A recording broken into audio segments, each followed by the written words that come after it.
I write with another author, and he is called Steve Barlow. We're known as the Two Steves because we're both called Steve. How original is that? Well, Steve Barlow, he is tall and hairy, and I'm not. We have been writing books together for nearly 30 years. And I wonder, could you guess how many books I've written with Steve?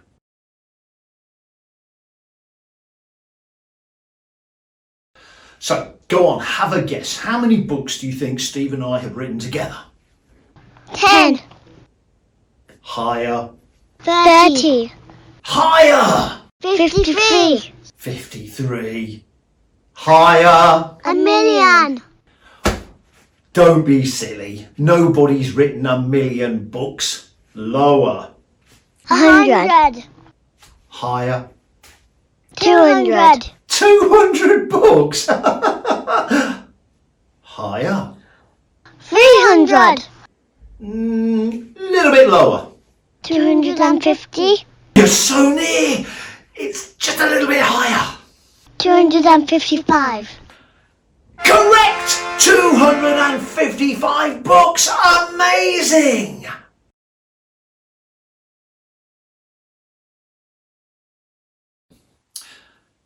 I love writing books because reading books is really, really important, and I hope you read a lot. But you know what? I had to start reading and writing the same as you did. People say to me, how old were you when you first started to write? And I was 3 years old. Yeah, 3 years old. In fact, my first word was this. So.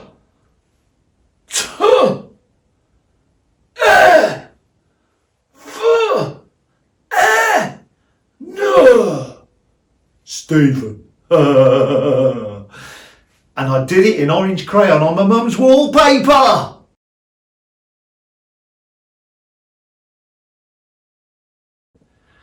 Then I had to go to school the same way that you had to go to school. Here are some pictures of me as a school kid. Wasn't I gorgeous? What do you mean? No, I wasn't. Thank you very much.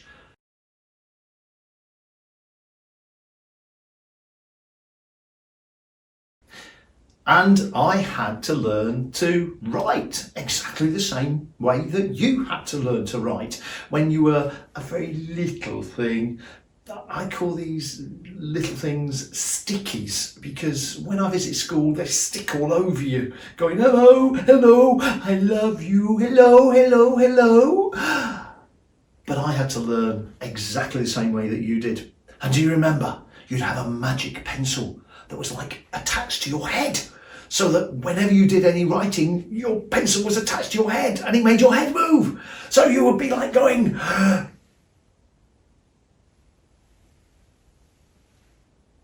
curly cur.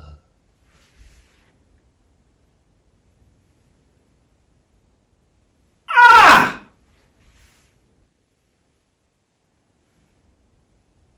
Ta.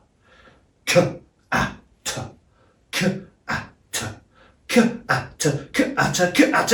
Cat. Dog! What do you mean I'm wrong?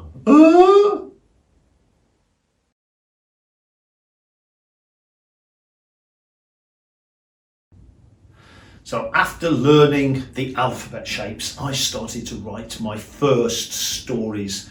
And here is my first ever storybook. You're some of the first people in the world to ever see this. And I wrote some fantastic stories. Here's one of my very first ones. Daddy had some spaghetti. Wow, what a story. Here's another one.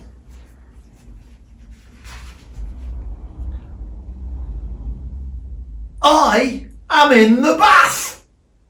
Wow, how exciting is that? And I wrote in a very strange alphabet because I had to write in what was called ITA at the time, an initial teaching alphabet that sounds absolutely rubbish. And it was. It was all based on phonics, and it had some very strange letters in. In fact, that's why I'm still not brilliant at spelling, because I had to learn two sorts of languages when I was learning to write. And here are some of my other stories.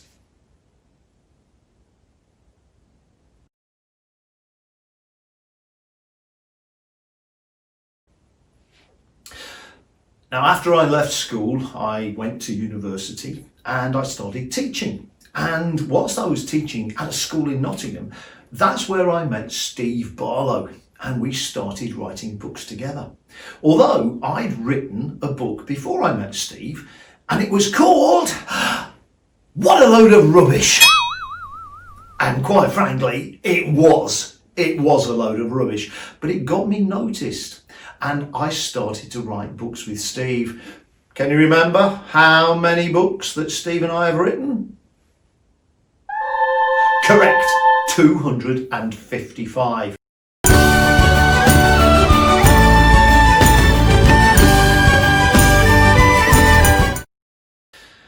Now, the great thing about words is that they don't cost anything to produce. You can write anywhere. And you can use paper, pencils, you might use a computer. You can write anything, anywhere, at any time.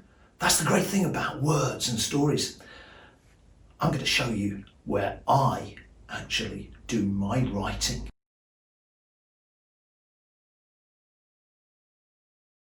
So I write on my computer in my office.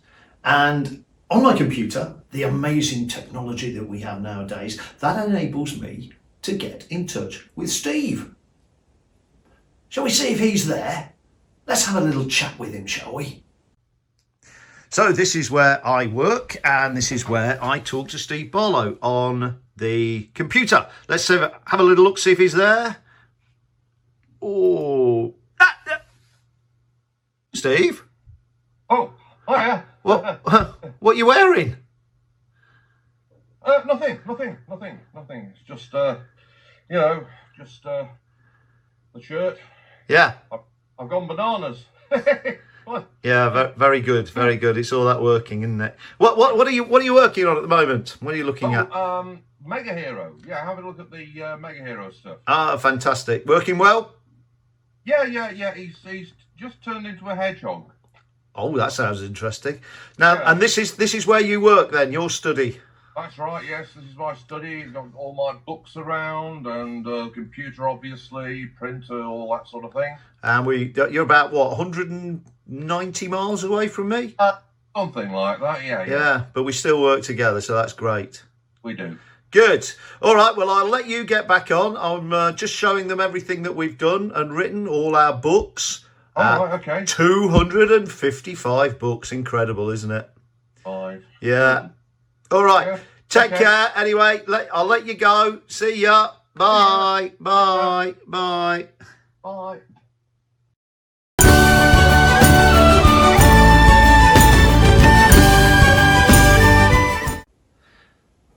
Now, one of the series that Steve and I have written is the iHero series. And iHero is a game book series where you choose what's going to happen. It's a little bit different from other books.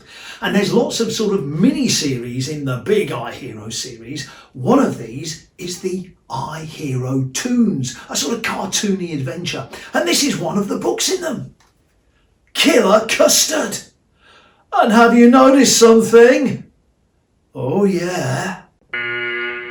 This killer custard is so dangerous, it's even eaten through the cook's bottom. I think we need a big plaster on that. One plaster later. Now, Killer Custard. It's published by Franklin Watts and it is brilliantly illustrated by Lee Robinson, who actually lives in Canada. Now, as I said before, iHero is a choose your own adventure. That means that you have to choose what happens. Let me sort of explain how this works. With most books, you read from the beginning to the end and then stop.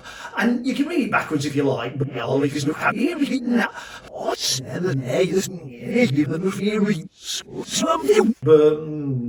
would be silly. But in this book, you're the hero. And that's why it's called I Hero. You see? Because you're the hero, I am the hero. Get it? Good. You read a bit and then you make a choice that takes you to a different part of the book. So you might go from section 3 to section 47 or section 28. It's crazy, hey? Now, if you make a good choice, that's great. But if you make a bad choice, all kinds of bad stuff will happen.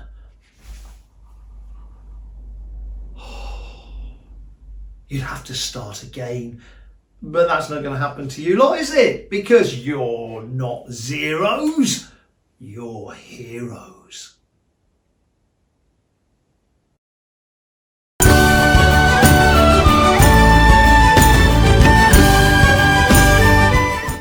But there's a problem, isn't there? Because I'm here and you're there. So how do I know the choice that you're going to make? Well, we've solved it because I have got a special technical whiz person genius, and it is Amar, and he's here. Hi, Amar. Now, Amar has invented a very, very special machine. It's called a loudometer. So when I give you the choice, you have got to shout out as loud as you can which way you want the story to go. And the loudometer will pick up that noise, and the choice that gets the biggest loudometer noise is the way that the story will go. But please, please, please make the right choice, eh? Because if you get it wrong, I'm going to get covered in custard. And we don't want that, do we? What do you mean you do want that?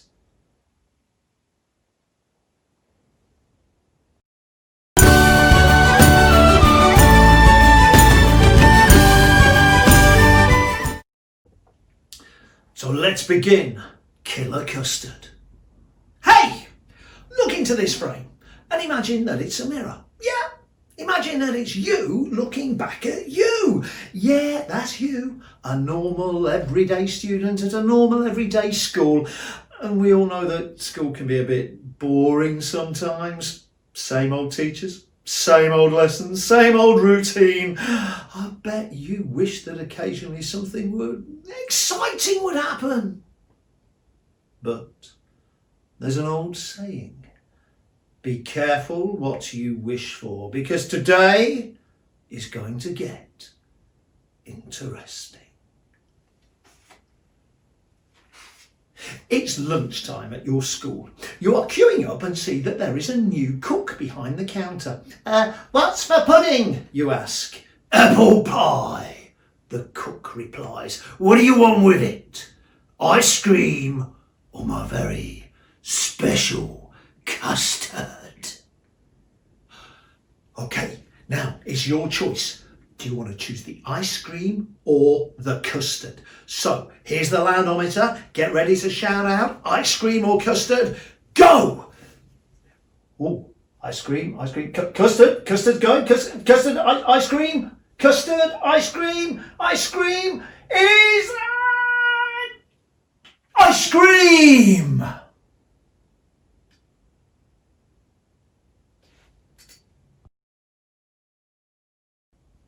Fantastic, you chose the ice cream. And why would you choose the custard in a book called Killer Custard? If you did, you want your brains inspecting, I think. I'll have ice cream, please. The cook looks very disappointed. Everyone else is having my special custard. Well, I prefer ice cream, you reply, because there's no chance of getting any lumps in it. There's no lumps in my custard! Two choices. Do you want to change your mind and have the custard, or insist on the ice cream? Emma, bring up the loudometer and start shouting now. Ice cream, custard, all those other people shouting out for custard. Why do you want to get me custard? Don't do that. No, come on, ice cream. Shout ice cream, please. Shout yes! Ice cream. You've stuck to the ice cream.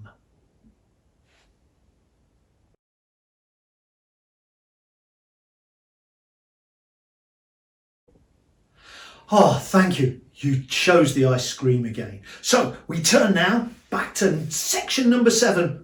We're reading a book backwards. How crazy is that? Ice cream, please. If you insist, says the cook, dropping a scoop of ice cream onto your pie. You take a seat at the table opposite your friend Sam. Oh, I see you had the custard, you say. What's so special about it? Well, it's not lumpy for a change, said Sam. It seems that this new cook can cook. At that moment, there is a crash and a cheer. Hurrah! Goes up from the other students in the dining hall. You and Sam turn around and see a smashed dish and an apple pie and custard on the floor. A girl stands over it looking shocked. 2 choices. Do you want to cheer with the other students or get on with eating your dinner? Emma, bring up the loudometer. It's cheer with the other students or get on and eat your dinner. Off you go. What do you want to do? What do you want to do? You're going that bad? Oh. We're going to carry on eating our dinner.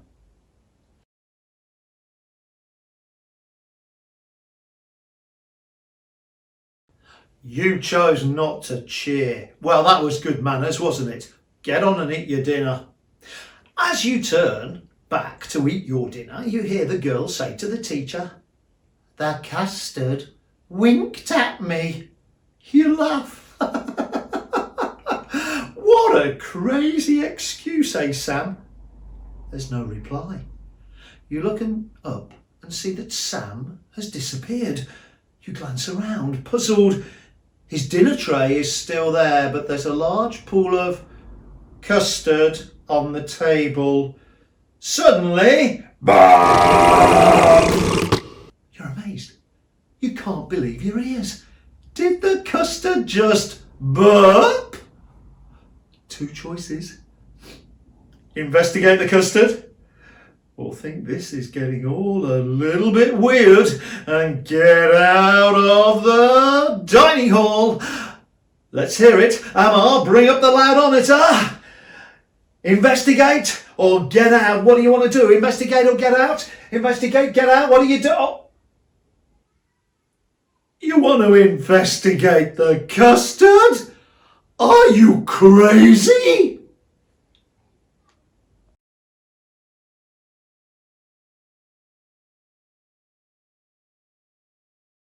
You stare at the custard and gasp in horror as a pair of eyes suddenly appear from within the yellow liquid. The custard winks at you. You nearly wet yourself. Wah! Before you can move, the custard leaps up and attaches itself to your arm. Oh, what's going to happen now? The custard shoots up your arm and smothers your face.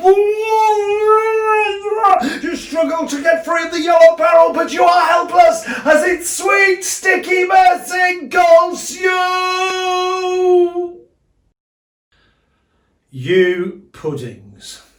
I've been killer custarded. Thank you very much.